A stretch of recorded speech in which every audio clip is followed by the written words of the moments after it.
He had no business touching her there. That is what it looked like. But the truth was, he was trying to keep the rope from tearing her open. That was the first thing any man would think. If they came riding over the rise and saw him like that, a giant Apache girl lay face down in the burned summer grass, her legs forced apart by the ropes, ankles tied to two clean-cut stakes driven deep into the earth. Dust clung to her skin where sweat had dried. The rope bit hard into her ankles, pulled so tight it lifted her hips just off the ground. And Evan Cutter had both hands under her upper thighs. He was 49, broad-shouldered, weather-cut, the kind of rancher folks trusted without asking why. But right now, trust would have died fast, because his palms were braced against her inner legs, lifting just enough to see where the damage was, and his eyes were locked on the injury, high on her inner thigh, where blood had darkened the dust. From a distance, it looked wrong. Up close, it was worse. The wound sat high on her inner leg, raw and swollen, where rope and gravel had rubbed until flesh gave way. Every time Evan shifted her weight to ease the pull on her ankles, her body jerked in pain. Her breath came sharp and fast, shoulders trembling, teeth clenched like she refused to give the desert the sound of her suffering. She was big, bigger than most men Evan knew, built for mountains, not mercy. But right now she was pinned low, forced open, displayed in a way meant to break something inside her long before it broke the body. Evan leaned closer, jaw tight, eyes narrowed, trying to judge how deep the rope had cut. If he lifted her leg wrong, he could tear her open even worse. If he didn't lift it at all, the rope would keep sawing every time she breathed. He adjusted his grip, careful but firm, and that was when her voice finally came apart. "Don't. It still hurts there," she said. The words weren't loud. They didn't need to be. They hit him like a hand to the chest. Evan froze, not because she begged, but because she wasn't begging him to stop helping. She was begging him not to touch the place where pain had already stolen enough from her. Her legs shook beneath his hands, not weakness. Control, barely held. For one suspended moment, everything balanced on what he did next. The wrong move would turn him into exactly what the world expected a man to be. When a woman was tied down and alone, the valley lay silent around them. Stretched along the San Pedro River, July heat pressing down like a judgment, a distant windmill squealed once, then went quiet, and the taste of old coffee sat bitter in his mouth. The grass hissed softly in the wind. A hawk circled high, patient. Evan slowly eased his hands away, not fast, not dramatic, like a man unloading a gun. He didn't want to fire.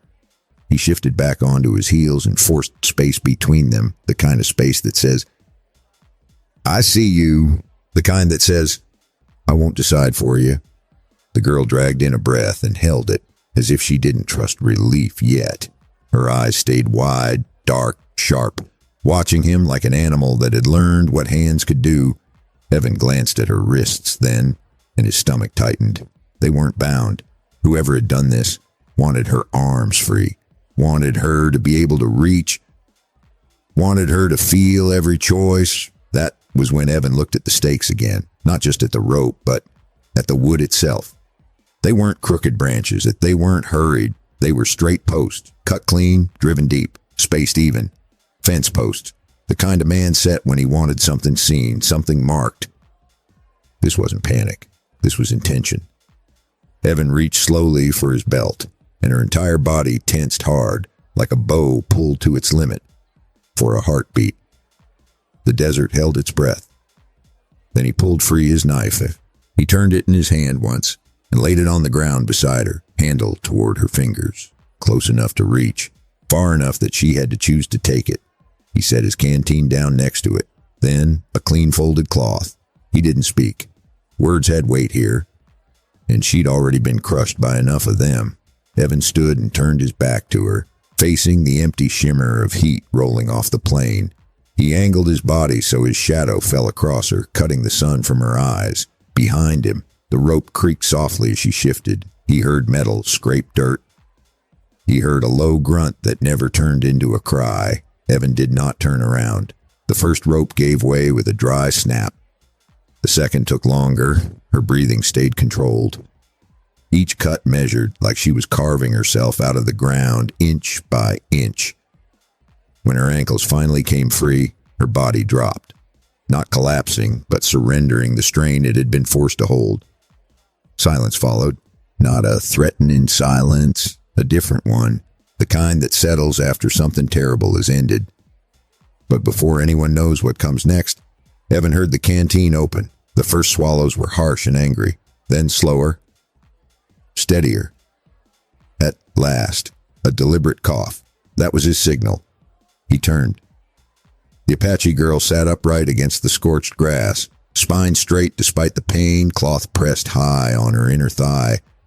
Her face was pale under the dust, but her eyes were clear now. Alert. Unbroken. Evan met her gaze and gave a single nod. No apology, no claim. Only then did he realize the truth settling heavy in his chest. If someone planted her here like this, in a place a rider was bound to pass, then this wasn't just about her suffering. It was a message, and whoever planted that message did not have to be Apache. In this territory, cruelty wore many faces, and money taught men new sins. Whoever did this wore a white man's cruelty, not Apache, and whoever sent it hadn't finished speaking yet. He heard it then, not loud, but wrong. A faint clink out in the grass, like a bit hitting stone. Evan held still, eyes on the horizon, but his hand drifted near his belt by instinct. Somewhere close, a horse shifted its weight. Not his horse, a hidden rider. Watching the scene play out, Kaya heard it too. Her head turned a fraction, and her eyes narrowed like she was counting breaths in the brush. Evan understood in that moment why her wrists had been left free. This was not only meant to hurt her, it was meant to test the man who found her. To see if he would cross a line when nobody was looking, Evan backed toward his horse without turning fully, and he kept his voice low. "We leave now," he said. Kaya did not answer. She just tightened her grip on the reins, and they moved. If this wasn't meant to punish her, then who was she really left here for? And what would happen to the man who chose not to look away?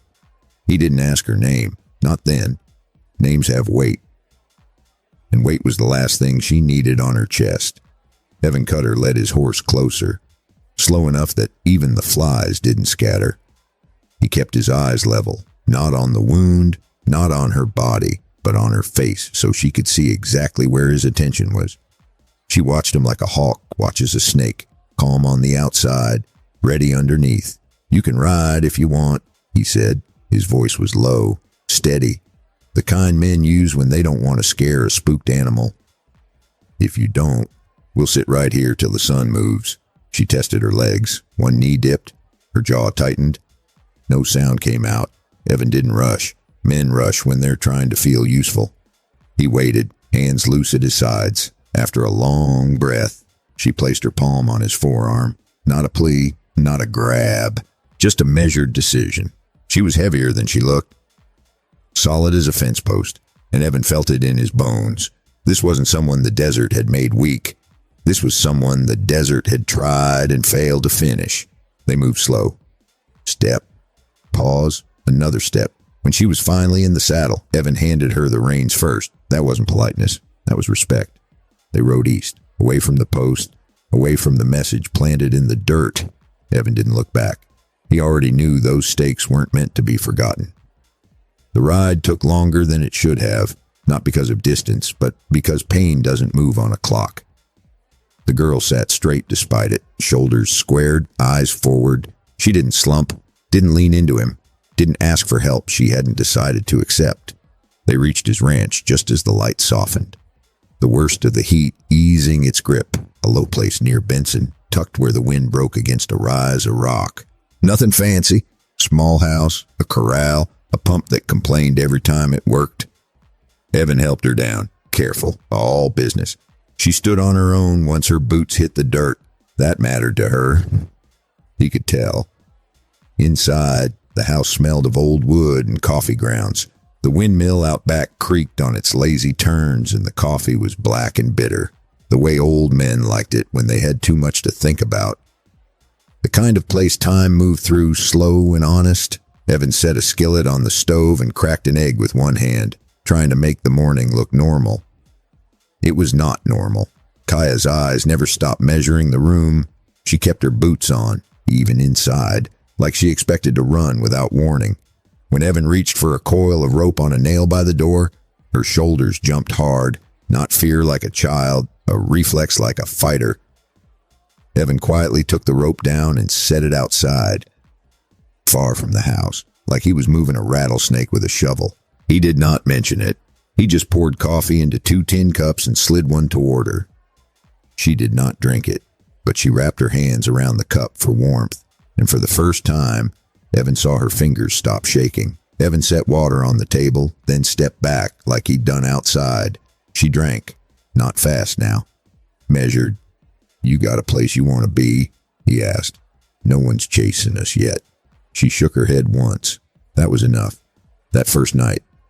She didn't lie down. She sat against the wall, knees drawn just enough to guard herself, eyes never fully closing. Evan noticed. He said nothing. He slept light too. Old habit. Old mistakes. In the morning, he brought her clean water and a bit of bread. She ate slow, watching him the whole time. On the second day, he saw her flinch when the wind rattled a loose rope by the corral. Just a twitch, but it told him more than words would have. He noticed other things too. The way she checked the horizon without turning her head, the way her hands rested, ready, even when she was still, and the way she touched the small piece of stitched leather hidden beneath her shirt when she thought he wasn't looking. Evan didn't ask about it. Men who ask too early don't get told the truth. That afternoon, he found tracks along the far fence, fresh, shod, not drifting, placed. Someone had come close enough to look, close enough to know she was alive. That night, she spoke for the first time. "They didn't leave me there to die," she said. Her voice was deep, steady, worn in a way young voices shouldn't be. "They left me to be found." Evan leaned back in his chair, listening. "They wanted a man," she went on. "A man who would stop. A man who would choose." She didn't say more. She didn't have to. Evan thought of the posts again. Straight. Measured. Set where a rider would pass. He thought of the way her wrists had been left free. The way pain had been made part of the choice. "Someone wanted to see what kind of man you were," he said. Her eyes met his. "Or what kind you would become." They sat with that for a while. The fire popped once. The house settled. Outside, a horse snorted. Not his. Evan stood, calm but ready. He looked out through the window, scanning the dark. No rider came into view. Not yet. Whoever was behind this wasn't finished. They were patient, and patient men were dangerous. Evan sat back down, slower this time. He poured a little more water into her cup. "You're safe here tonight," he said. "Tomorrow we'll see what kind of trouble followed you home." She nodded, not grateful, certain. Before the fire burned low, she finally said her name, just one word. Soft, like it was still deciding whether to stay. "Kaya." Evan repeated it once, then let it rest. Evan almost asked where she was from. Almost asked who did it, but he had learned something over the years. If you press a wounded person for a story, you are not helping, you are collecting. So he asked the only question that mattered. "Do you want the door barred tonight?" Kaya looked at the lock, then at the window, then back at him. She gave one slow nod. Evan slid the bolt into place, and the sound was small, but it changed the air in the room. Outside, the wind picked up and carried a faint sound across the yard. Leather creaking, a saddle shifting, then nothing. Kaya's eyes lifted, and Evan knew. Whoever was out there had not gone far, and if that sound in the yard made your skin tighten, you already understand why this is not over. Now, friend, if you're still here, that tells me something. If this story's keeping you company, consider subscribing so I know to keep the fire lit. Nothing loud, nothing fancy, just a quiet click. And while you listen, pour yourself some tea, take a breath, and let me know in the comments what time it is where you are and where you're listening from. We've got a long road ahead, and the next visitor to this ranch won't be coming in peace. Morning came thin and pale, the kind that makes you feel watched even when nothing moves. Evan was already up, sitting at the small table with a cup of coffee that had gone cold. He had slept light, like a man who knows the past has learned his address. Kaya stirred just after dawn. She rose slow, testing herself the way a working animal does, careful not to show pain. The cloth on her inner thigh was darkened again, but not soaked. That was a good sign, not a safe one, just good. Evan noticed she kept her back to the wall while she moved. People do that when they expect trouble to come through the door. He handed her fresh water. She nodded once and drank. Neither of them talked about the tracks he'd found. Silence can be a kind of agreement. Outside, the ranch woke up the way it always did.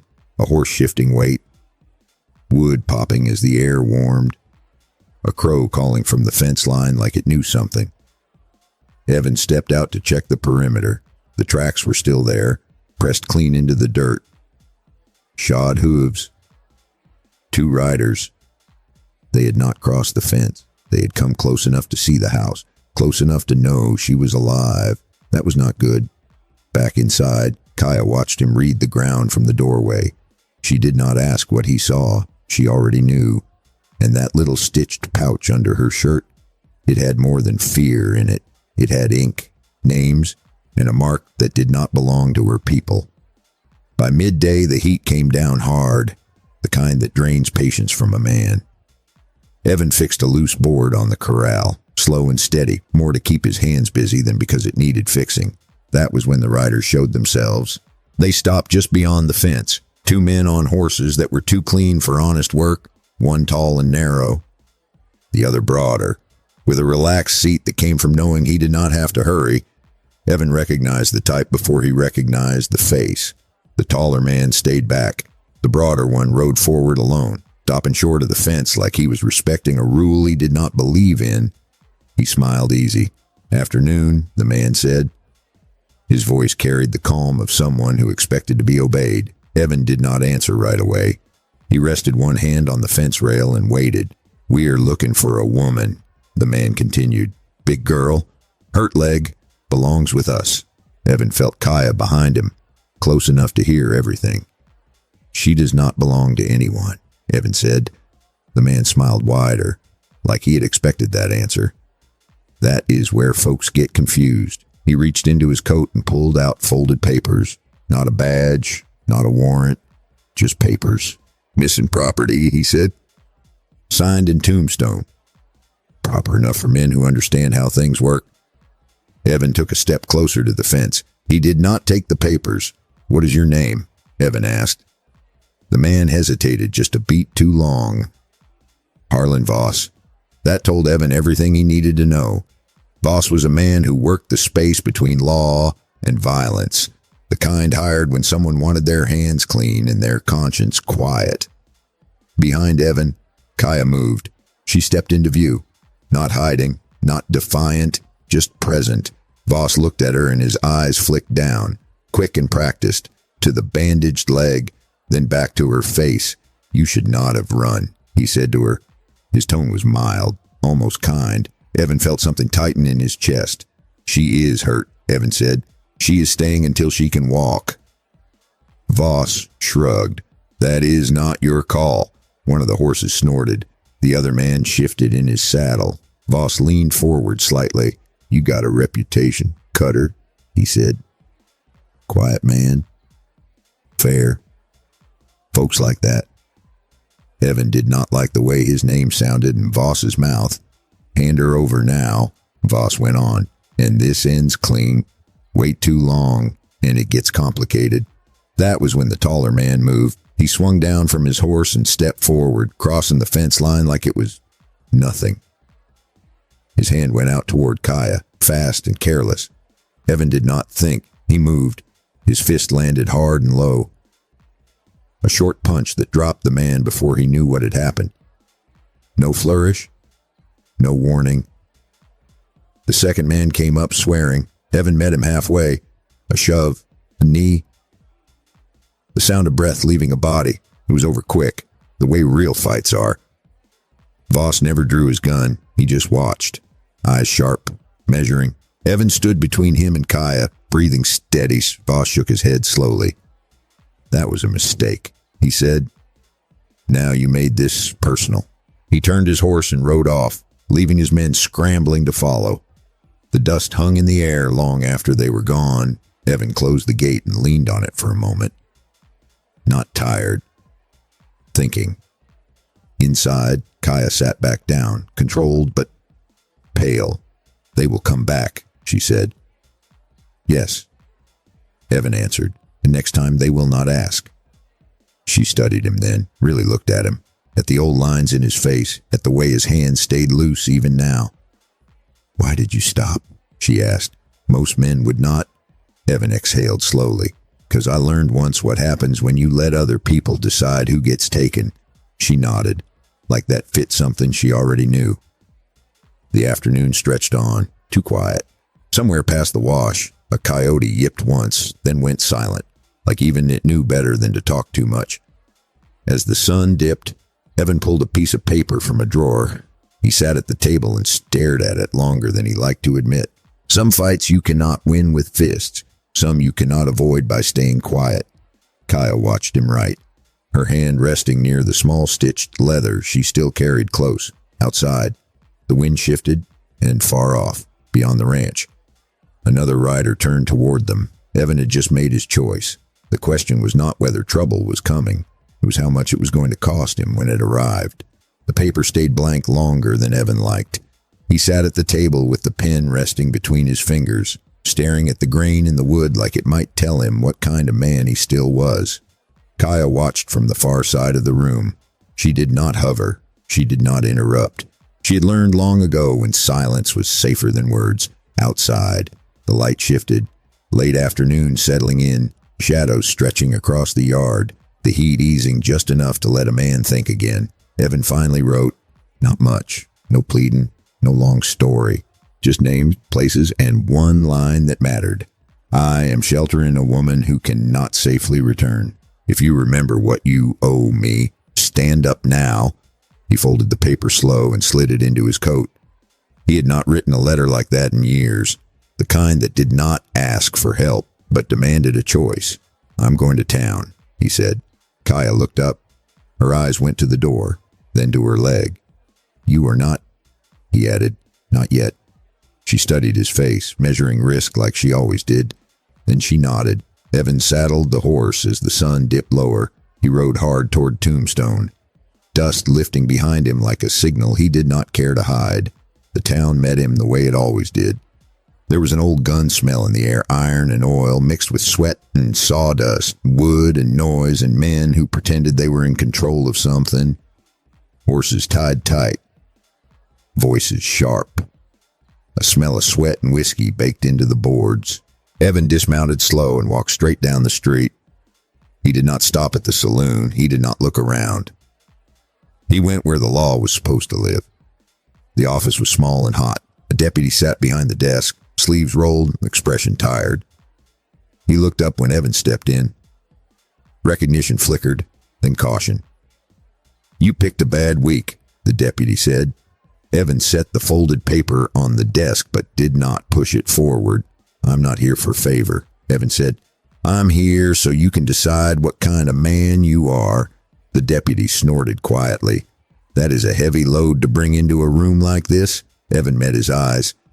"You already carry it." The deputy leaned back and studied him. Studied the dust on his boots, the set of his shoulders. "Is it true," the deputy asked, "that you laid out 2 of Voss's boys today?" Evan did not answer. He did not need to. The deputy sighed and rubbed his face. "Listen," he said, lowering his voice. "There are names you do not stand against alone." Evan pushed the paper forward now. The deputy read it once, then again. His jaw tightened. "You should not have come," he said quietly. "That bad?" Evan replied. "That bad," the deputy confirmed. "Boss works for Mallory. Mallory owns more cattle than this town owns souls." Evan nodded. He had suspected as much. "There is talk," the deputy continued. "About a woman, about an Apache girl who saw something she was not meant to see. Evan felt the room close in just a little. "She's hurt," Evan said. "She is not property."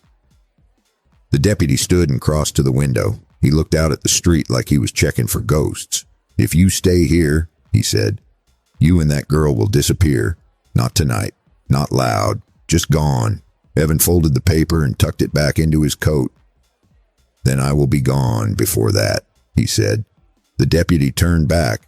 His eyes held something close to regret. "You were a good man once," he said. Evan paused at the door. "Still am," he replied. "I just learned where quiet leads." Outside, the sky had turned the color of old brass. Evan mounted up and rode without stopping. By the time he reached the edge of town, another rider fell in beside him. An older man, lean, eyes sharp. "You picked a dangerous road," the man said. "So did you," Evan answered. They rode together until the road split. "Go north," the man said. "Keep to the rocks. They will not expect that." Evan nodded once and turned.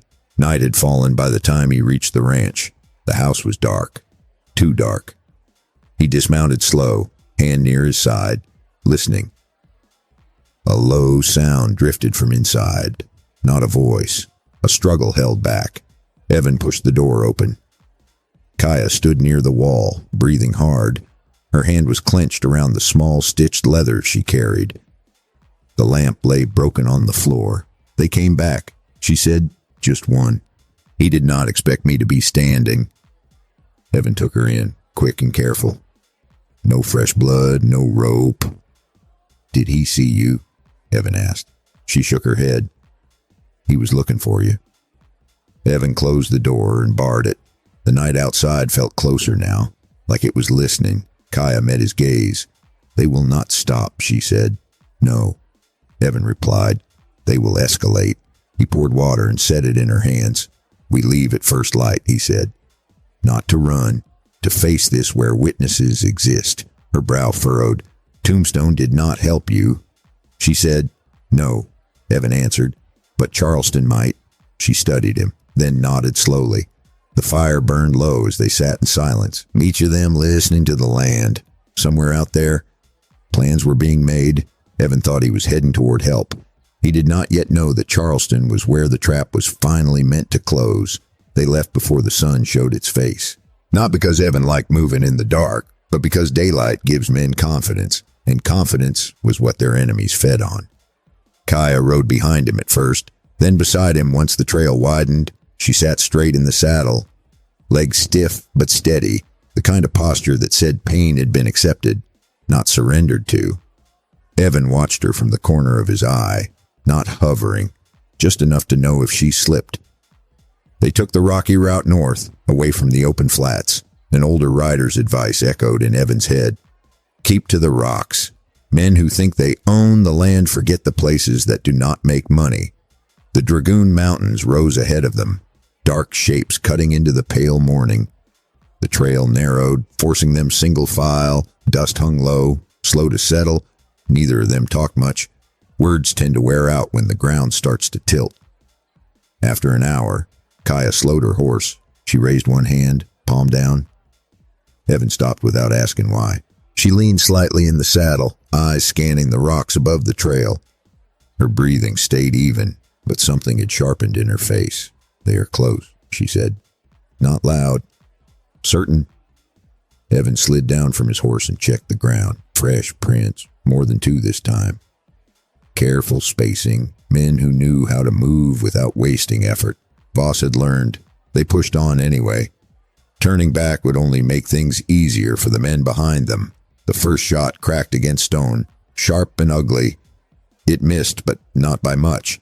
Evan moved fast, grabbing Kaya's reins and pulling both horses off the trail into a cut between rocks. Another shot rang out, closer. They dismounted and pressed into the shadow, hearts working but minds clear. Kaya crouched low, steadying herself against the stone. She did not panic. She did not freeze. Evan noticed that, and something quiet in him settled. Boots scraped rock above them. Voices carried, low and controlled.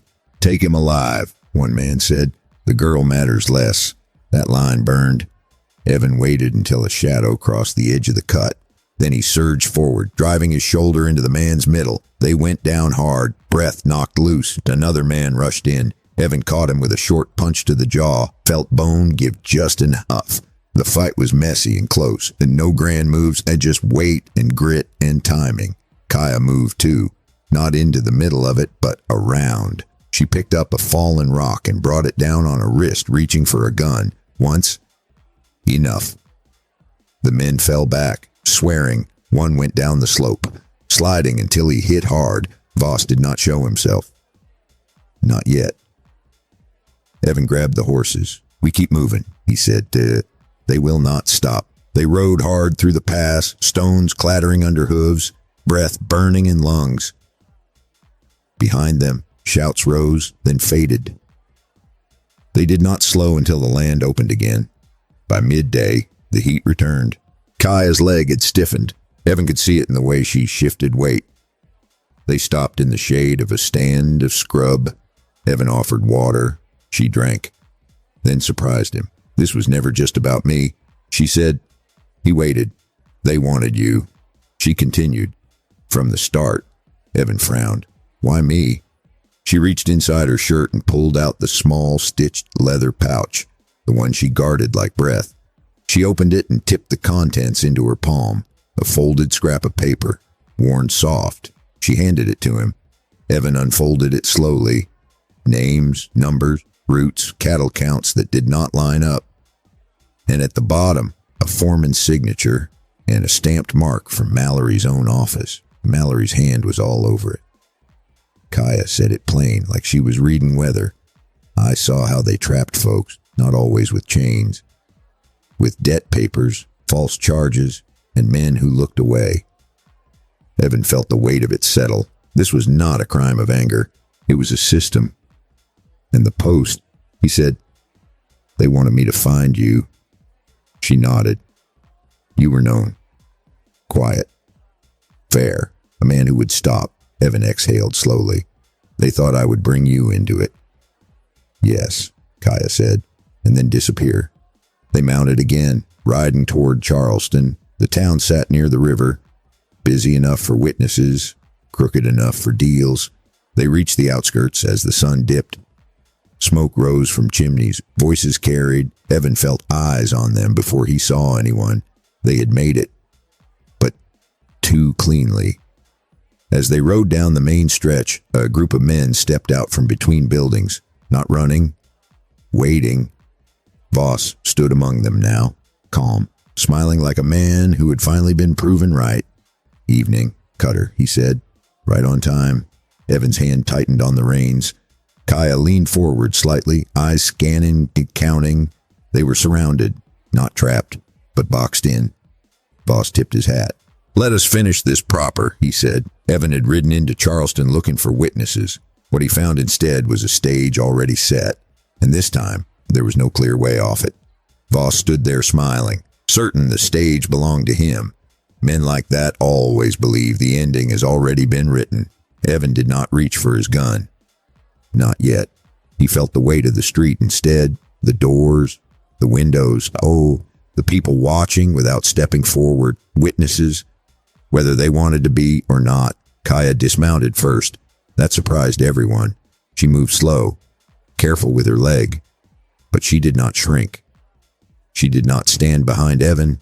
She stood beside him, not as property, not as a shield, as a person who had decided she would no longer be placed. Voss tilted his head. "This ends simple," he said. "You come back with us," and he walks away. Kaya looked at Evan once, just once. No fear in it, no request. Then she turned back to Voss. "No," she said. The word did not echo. It did not need to. It landed heavy enough on its own. The street felt different after that. Not louder, clearer. Evan finally spoke. "She's done being moved around to make other men comfortable." Voss laughed, sharp and hollow. "You think words matter here?" Evan nodded. "They always do. Someone just has to say the right ones where others can hear." Kaya reached into her shirt and brought out the worn scrap of paper. She held it up where the light could catch it. She did not explain it. She did not accuse. She just let it be seen. Men in the crowd shifted, not brave, just uneasy. A storekeeper squinted at the names. Then his face changed. So he whispered one name, his brother-in-law, caught in the same debt trap last year. A cattle hand swallowed hard because he recognized the stamp too. And just like that, the crowd was not on Voss's side. It was on its own hide. Nobody cheered. Nobody turned into a hero. But a deputy in the shade went still because he recognized the stamped mark, and he knew it could reach a judge, and it could reach a newspaper too. Voss took a step forward, trying to snatch it. His hand dipped toward his gun for a heartbeat. And every man on that street felt how close blood was. That was his mistake. The deputy finally moved, not out of courage, but out of fear that the truth would come back and hang him later. Voss saw it too late. The guns never came out. They did not need to. By the time it ended, Voss was standing alone, his smile gone, his certainty stripped away. Mallory's name would be spoken out loud now, and he would not fall in a day. Men like Mallory had money, lawyers, and friends. But once a name is spoken in daylight, it never sits as comfortably in the dark again. And spoken names have a way of changing futures. Evan and Kaya left Charleston before sunset. No cheers followed them. Just space. Evan did not ride out whole. A graze on his ribs burned with every breath, and by the time he got home, 2 head of cattle were gone. Taken as a message, doing right did not pay clean. It just paid honest. The ride back was quieter than the ride in, not because the danger had vanished, but because something heavier had lifted. They did not talk much. They did not need to. Back at the ranch, life returned to small things, fence boards, water drawn slow, meals eaten without hurry. Kaya healed the way strong people do, so yeah, not fast, but honestly, she stayed because she chose to, not because she had nowhere else, not because Evan offered protection, because here, she was not reduced, and Evan did not promise anything. That he did not ask for gratitude. He simply made space and kept it open. Over time, something settled between them. Not the loud kind of love that needs witnesses. The quiet kind that grows from respect repeated every day. Now let me step out of the dust for a moment and speak to you directly. When I first came across stories like this, what struck me was never the violence. It was always the pauses. The moments when someone could have taken control and chose not to. I have learned this the hard way in my own life. Strength is not proven when you act. It is proven when you stop yourself from acting for the wrong reasons. How many times have we stepped in too fast, thinking we were helping, only to realize later we took something away from someone who needed to stand on their own? How many relationships, how many families, how many good intentions fell apart not because of cruelty, but because of control disguised as care? This story stays with me because Evan did not save Kaya by lifting her up. He saved her by stepping back, and Kaya did not become strong because someone protected her. She became strong because someone finally respected her. No, some of the biggest damage in a family comes from control dressed up as protection.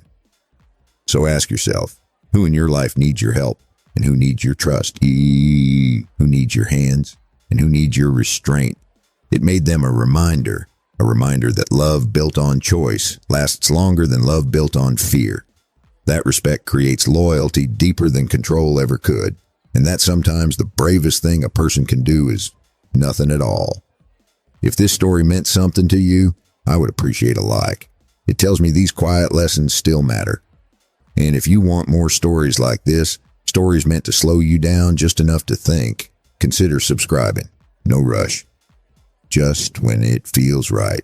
Before you go, take a moment. Ask yourself where you might need to step back instead of stepping in, and where someone in your life might be waiting for space instead of advice. Thank you for listening. Take care of yourself.